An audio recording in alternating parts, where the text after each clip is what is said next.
সজ্ঞানে সুস্থ শরীরে শপথ করিতেছি যে আমি আমার প্রাণের বিনিময়ে হইল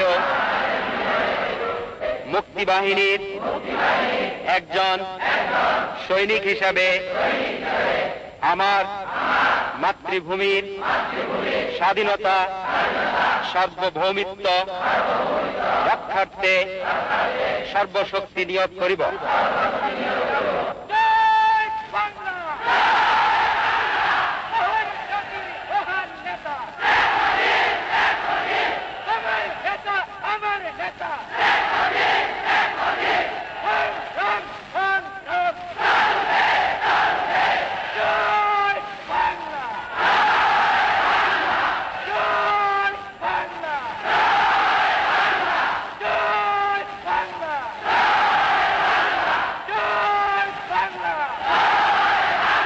সতেরো এপ্রিল সকাল 11:30 Tajuddin Ahmed, Syed Nazrul Islam, AHM Kamaruzzaman, captain M Mansur Ali, MAG Osmani মঞ্চে এসে দাঁড়ান।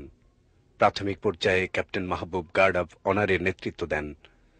সৈয়দ নজরুল ইসলাম অভিবাদন গ্রহণ করে জাতীয় পতাকা উত্তোলন করেন। জাতীয় সঙ্গীত পরিবেশন করেন মোহাম্মদ আসাদুল হক, শাহাবুদ্দিন আহমেদ সেন্টু, পিন্টু বিশ্বাস সহ আরো অনেকে।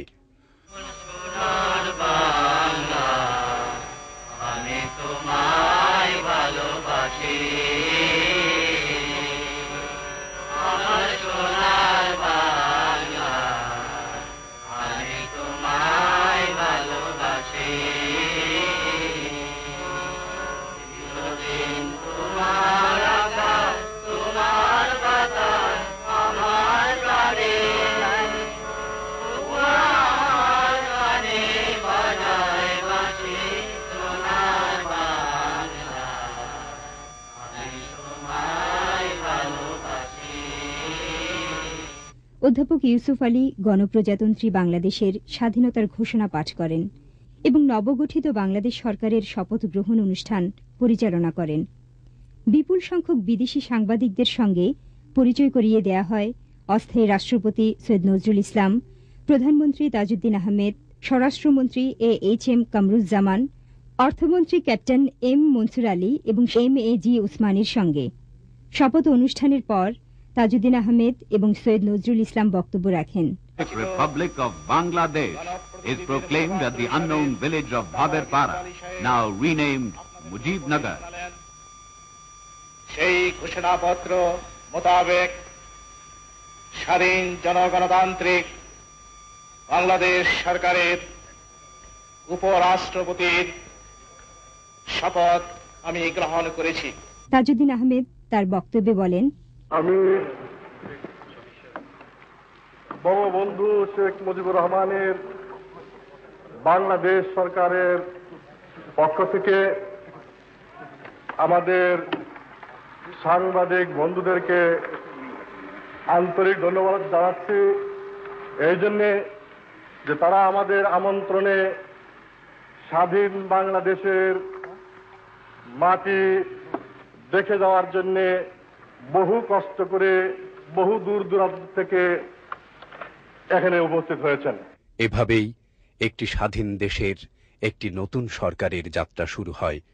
দীর্ঘ 9 মাসের মুক্তিযুদ্ধে মুজিবনগর সরকার বাঙালি জাতিকে নেতৃত্ব দিয়েছে।